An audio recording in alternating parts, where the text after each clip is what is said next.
오늘 말씀은 13장 그리고 14장에 이어지는 피부병에 대해서 계속해서 말씀하고 계십니다. 피부병은 나병을 포함해서 여러가지 증상을 나타냅니다. 오늘 본문에 나오는 18절에서 23절까지 말씀은 벌써 치료가 끝난 그런 상처에서 종기에 생기는 피부염을 말하고 있습니다. 이럴 경우에 반드시 제사장에 찾아가서 보여주어야 한다라고 정하고 있습니다. 제사장이 보고 이것이 피부 안쪽에 발생하고 있고 또 모발이 털이 하얗게 변했으면 바로 부정하다라고 선언해야 합니다. 그리고 일주일 동안 격리시키고 다시 검사해서 피부염이 퍼지지 않았으면 정결하다라고 선언을 해줍니다. 마찬가지로 24절부터 28절까지는 화상을 치료를 했는데 불에 데인 거죠. 화상을 치료했는데 덧나서 감염이 된 경우를 말씀하고 있습니다. 이 경우에도 일주일 동안 격리시키고 나중에 확인해서 색이 희미해졌으면 정결하다라고 선언을 해줍니다. 또 29절에 보면은 특이하게도 남자와 여자를 거명하면서 말씀하십니다. 그러니까 여기 보면은 이것은 수염 얘기가 나오니까 아마 여자들은 수염이 안 나고 그러니까 우리는 해당되지 않는 건가? 이렇게 생각할까봐 그런 의심에 대해서 남자와 여자 모두 상관없이 해당된다라는 의미로 사용이 됩니다. 여러분 요즘 의학이 발달이 돼서요. 이렇게 눈으로만 보고 판단하는 경우는 거의 없지요. 여러분 조직 검사를 하고 또 염증 검사도 하고 균 검사도 해가지고 정확하게 어떤 균인지 그리고 어떤 질병인지 알아냅니다. 그리고 나면 거기에 맞는 약을 쓰지요. 그렇다고 이 말씀이 우리와 상관이 없는 것인가? 그렇지 않지요. 여러분 오늘 피부병을 보면은요 상처가 남는 것을 우리가 볼 수가 있습니다. 병이 났잖아요. 그러면 그 주위에 상처가 남습니다. 우리 사랑하는 성도 여러분, 우리가 세상을 살아가면서 상처를 받고 또 상처를 줍니다. 우리가 말로 실수하는 경우도 있고요. 행동으로 실수하는 경우도 있죠. 그렇게 해가지고 서로 상처를 주고 받는데 문제는 뭐냐? 이 상처에 흔적이 남는다는 말입니다. 그래서 부모들은 자녀들을 키울 때 참 조심하죠. 부모 성격의 성격이 아니죠. 성질에 100%를 자녀에게 다 쏟아붓는 분들은 없을 것 같아요. 그래도 참고 참아서 그 정도 하는 건데 근데 여러분 그 자녀들은요 그 참고 참은 그 조그만 그것에 상처가 받고 또 그 상처가 오래 가는 것을 우리가 보면서 야 이거 참 무섭구나 이런 생각이 들게 됩니다. 우리 사랑하는 성도님들, 우리가 매일 말씀으로 우리의 삶을 다스리고 또 말씀으로 우리의 삶을 거울처럼 비춰보는 이유가 바로 이것입니다. 죄는 흔적을 남깁니다. 물론 하나님께서는 예수 그리스도를 통하여 저와 여러분의 모든 죄를 하나님께서 정하다 칭해 주신 것입니다. 깨끗하게 해주셨죠. 하지만 우리가 이 세상에 살아가면서 죄의 권세 안에서 우리가 계속해서 죄를 짓는 우리의 모습이 나타납니다. 여러분 잘 아시는 대로 그래서 믿는 그리스도인들은 성화의 과정 가운데 이제 들어가서 그것을 열심히 또 힘들게 계속해서 우리가 싸워나가고 이루어 나가는 것입니다. 누구의 도움으로? 성령 하나님의 도움으로 그 과정이 거쳐져 나가게 됩니다. 그런데 여러분 그 과정이 쉽지만은 않고 또 그 과정 가운데서 우리는 계속해서 넘어지고 실수하고 상처를 줍니다.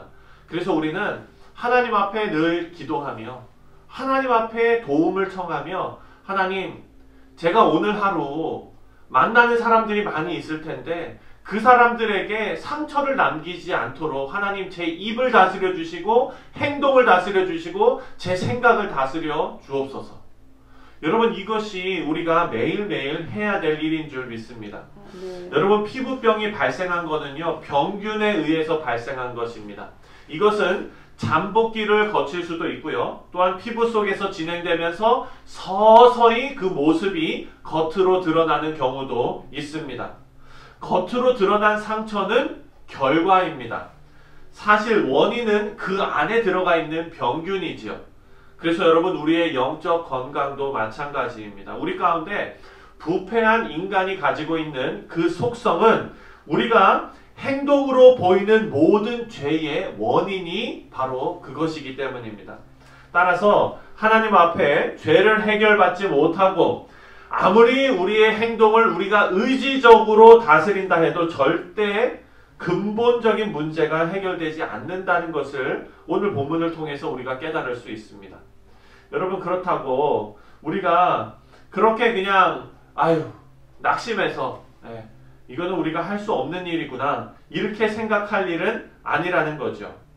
우리 사랑하는 성도님들, 하나님 앞에 이 죄의 악한 속성이 우리의 삶의 많은 영역 가운데 퍼져 있다면 하나님 앞에 우리가 도움을 청해야 합니다. 한 가지 죄를 지었을 때요, 여러분, 그 죄가 한 가지에서 멈추는 적은 거의 없습니다. 죄는 전염력이 있습니다. 강해서 내 안에 다른 부분으로 옮겨가기도 하고 또 주변의 다른 사람에게 전파되기도 합니다. 또 한 가지 생각해 볼 것은 우리 안에 있는 나태함이나 안일함 같은 것, 여러분, 이것은 그 자체로 돌아보았을 때는 아무것도 아닌 것 같아요. 하지만 마치 병균을 따로 떼내서 현미경으로 이렇게 보면 정말 아무것도 아닌 것처럼 보이듯이 우리가 대수롭지 않게 생각할 수 있습니다. 하지만 여러분, 이 병균이 병을 크게 만들게 됩니다. 마찬가지로 나태함이나 안일함도 우리의 영적 건강에 크게 작용할 수 있는 것입니다. 우리의 삶에 있는 나태함이나 아주 사소한 습관도 치명적인 죄로 번질 수 있다는 것을 꼭 생각하기를 바랍니다. 그래서 오늘 우리가 예배 마치고 우리 다음 세대를 위해서 기도할 것입니다. 여러분, 우리 어린 그 청년들 그리고 또 우리 중고등부 학생들이 얼마나 힘드냐면 참 자기 자신과 싸우는 그 힘이 아직 세지 못해요. 그러다 보니까 의지가 약하죠. 그래서 내가 뭘 해야 되겠다라는 마음은 있지만 그것을 해내기가 참 쉽지가 않습니다. 그래서 우리는 계속해서 뒤에서 엉덩이 쳐주면서 그래 할 수 있어 하면서 계속 독려해줘야 되겠죠. 여러분, 우리 학생들이 그리고 또 우리 청년들이 가장 힘든 부분이 바로 나태함입니다. 안일함, 나태함.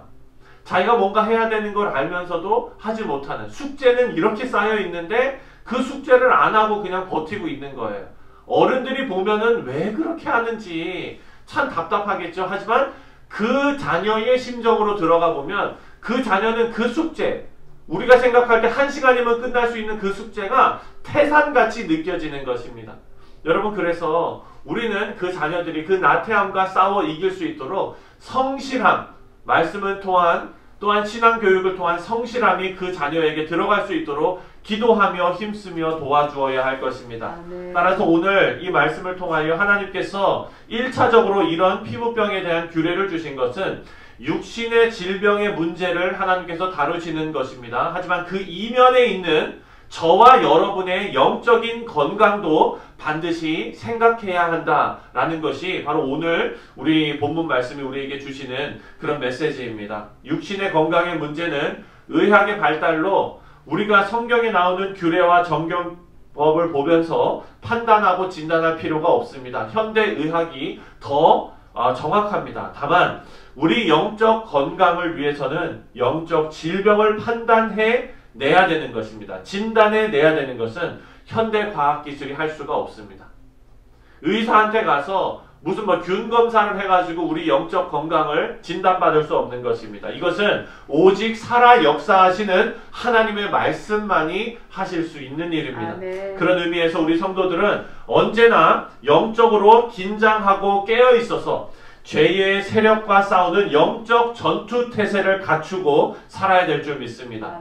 사랑하는 성도님들, 우리가 마스크를 하고 있어서 마스크를 잘 쓰고 있어가지고요, 지난 겨울 그리고 그 전 겨울도 많이 없었던 게 있어요. 뭐가 없었습니까? 감기가 많이 없었대요. 마스크를 철저히 쓰고 다니니까. 그전엔 어땠습니까? 감기 걸려도 같이 먹으면서 컬럭컬럭하고 아우 집사님 감기 걸렸나봐. 그리고 그 다음 주에 그 집사님 못 나오고 걸려갖고 예, 막 이랬잖아요. 네. 여러분, 그것이 뭡니까? 우리가 이 전파력을 알면서도 그냥 대수롭지 않게 넘어간 거예요. 그런데 여러분, 통계를 보면 감기로 죽는 인원이 어마어마하게 많다는 거 다 아시죠?